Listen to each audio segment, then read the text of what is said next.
Okay, thanks for registering to be a vendor on Quirky Gifter.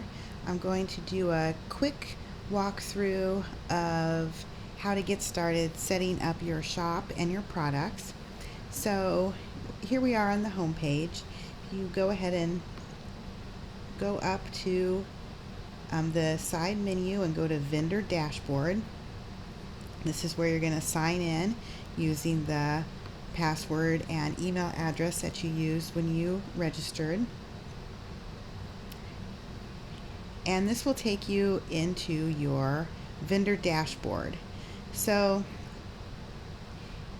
there's basically two dashboards that you can use. This is what we call the front end dashboard. So it's kind of easier to look at, but it has some problems with it that isn't quite working right. So for some things you have to go into the back end dashboard, which you access using this black bar here in the corner up to where it says dashboard. But for right now, let's start in the front end dashboard. You're going to want to go over to products, click on products, and here's where you'll see all the products that you've added to your shop. Look for this plus button up here in blue. It says create product. Go ahead and click on that. And this will open up the window that will show you what your product is going to look like on the product page as you put in the details. So here on the side you can see this little door opens and closes it. You've got details, media, inventory, and related.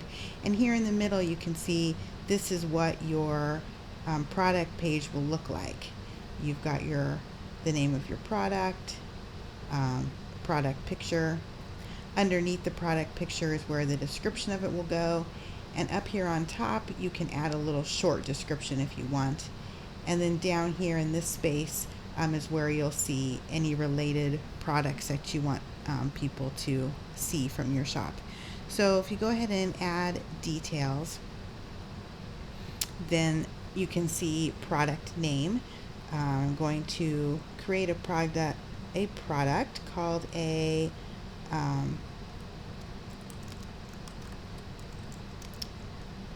pig cat costume. And you can see that as I'm typing, it's showing up right here on the product page. That's what that's going to look like. Now for type, this is a simple product. So there's variable products if you need to get more complicated as far as having different sizes or options like that. But for now, we're just going to look at creating a simple product. So I wanted to say simple. This is very important. If it's an actual product that you're shipping, this cannot be marked virtual. If it's marked virtual, then that means it's something that they're going to download and they won't pay any shipping on it.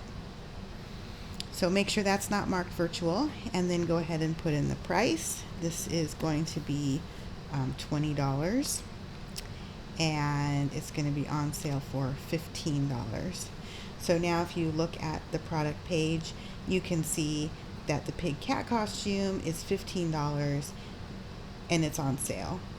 And you can add it to your cart now that I have the name and the price. Alright, so then the next one is description. So this is the long description where you write about the great product that you made, and it shows up on the bottom of the screen under the photo. So if you it's updating the screen right now. If you scroll down, when it gets done updating, you're going to see it down here. Close that for a second so you can see it. See, now it says description, and the long description would go there underneath the product photo. Let's go back into details. For a short description, I'm just going to say this is a funny cat costume of a pig. And if you look up on the product page, once it gets done thinking about it, that short description now shows up right there underneath the price. Now here's where things start going wrong with the handy front end dashboard. Categories and tags are not working correctly, so you can't select the category that you want or create a tag right here.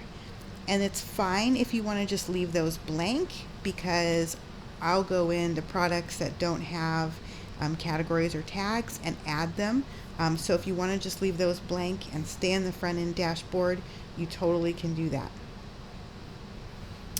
Okay, so next up we have media. So this is where you're going to add your pictures.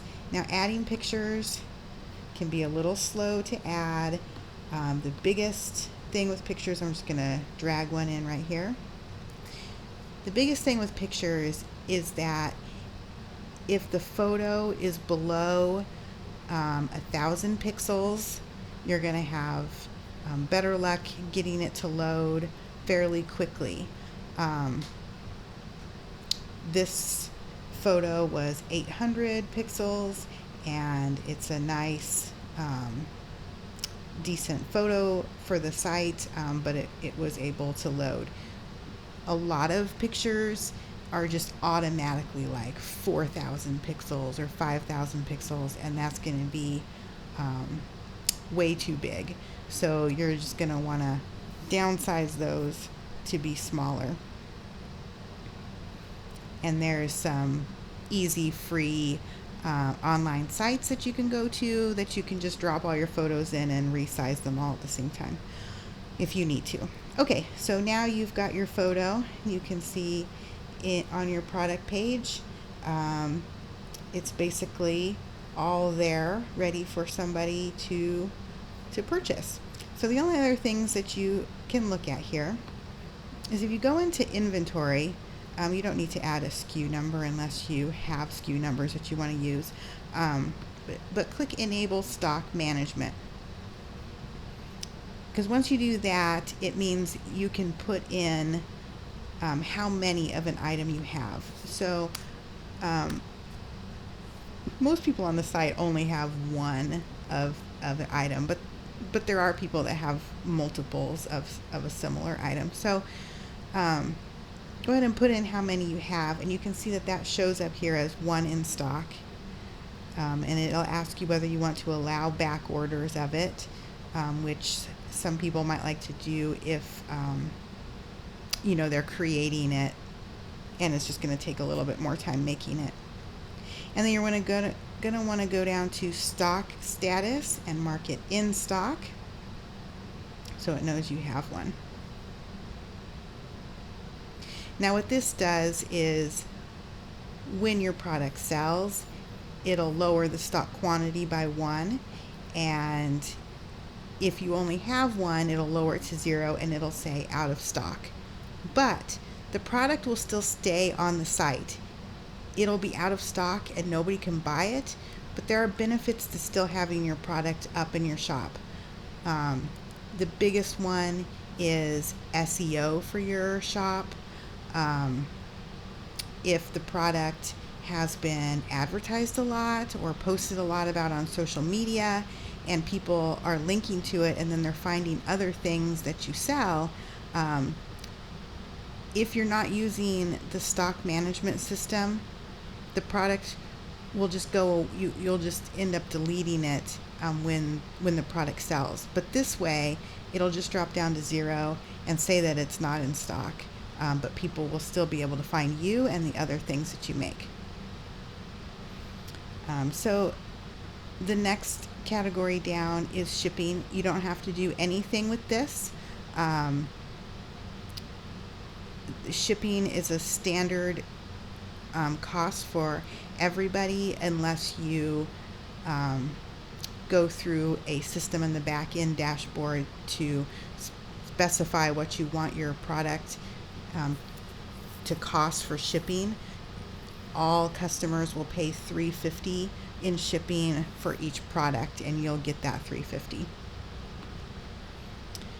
So the related section is where you can find other items, other products that you have that might be an upsell, or a product that you have that might be a cross-sell. And when you add those to it, they'll show up down here as like an other items you might be interested in. All right, so I'm going to go back to products.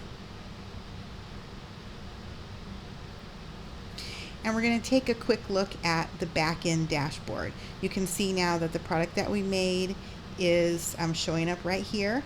If you needed to edit this product, these three little dots in the corner will bring up this menu where you can view it or manage it, that's edit it, or throw it away, which would delete it.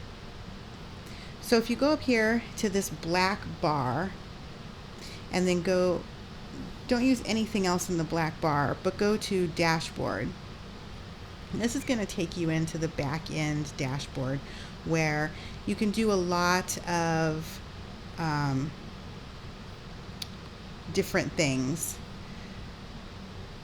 that maybe you can't do on the front end, and some things in the back end that you probably shouldn't do.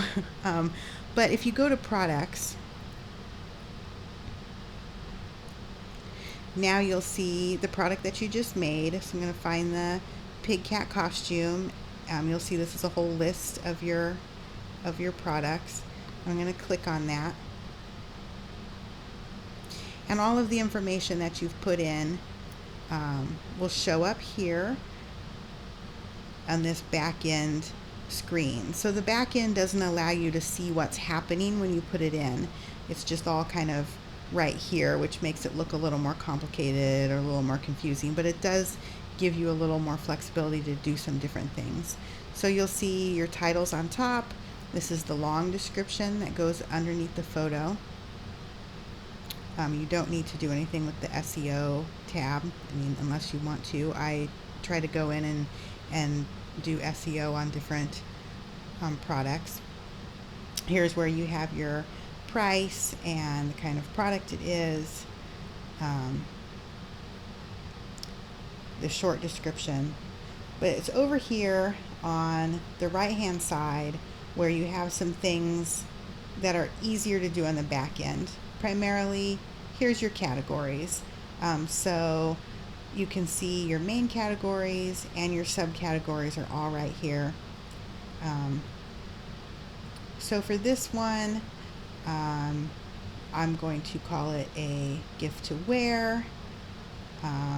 It's not really a category for pet clothes at the moment. And don't add your own category. If I see something that needs its own category, I'll create a new category for it. So just select one that's already there. And then product tags, you separate them with commas. You can add whatever you want. Cat, costume, pig, okay, whatever you want to add, and then click add, and then those will show up, will tag your product. And then the other thing that is superior on the back end is working with your images. So if you just click the image that we have in here, it opens up your media library. And in your media library, this is where you're able to see all of the photos that you've uploaded onto your shop, products or any logos, anything like that. And this is better in the back end for a few reasons. One, you get a lot more information about the image. You're able to add titles and text to the image, which helps with SEO if you want to do that. And you can upload your files here, and it gives you a little more information when it's uploading, like this file's too big or whatever, which the front end dashboard doesn't give you that information. It just makes you wait until you give up. This will let you know that it's too big or there's something wrong with the file. So you can also access that over here in the media part of the menu. So then your product is good to go. You're just going to want to go up here and push push publish, and that will make it public. I'm just going to save it as a draft because I don't want to publish the pig cat costume to the site.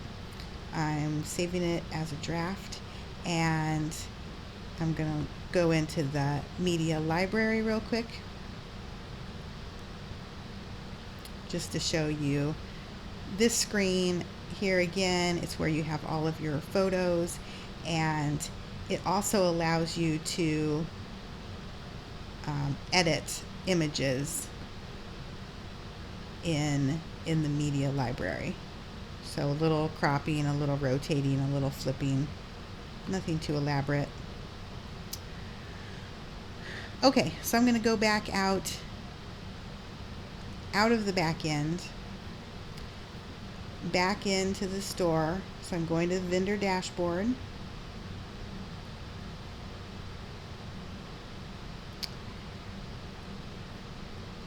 And one last thing about products that I forgot to mention is that, let's go back in to manage the cat product.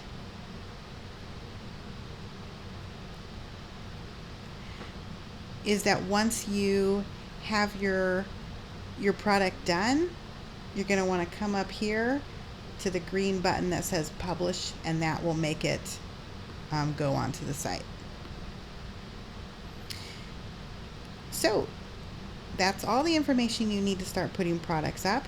If you go over to store settings, this is where you can customize your vendor shop. You can put in a logo. This shows up small there. You can put in the cover image, which is the large banner on the page. You can add a tagline. You can add a store description, a little bit about yourself. You can add your location and your email.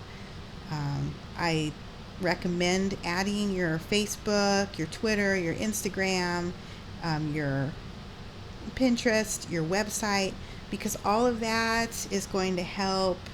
It's going to help your social media. It's going to help SEO on your own website to be linked from another website. Make sure you put in your PayPal email, because that's how payments will come into your account every week that you have sales. And this is also where you would change your password if you needed to. All right, well, I hope that was helpful. When you're done in your dashboard, just go ahead and log out, and then you'll be back onto your sign-in screen. So good luck, and I hope that it all goes well. If you have any problems setting up your shop or getting products up, feel free to email me. I'm happy to help put up products or help figure out, problem solve issues that might come up. All right, thank you.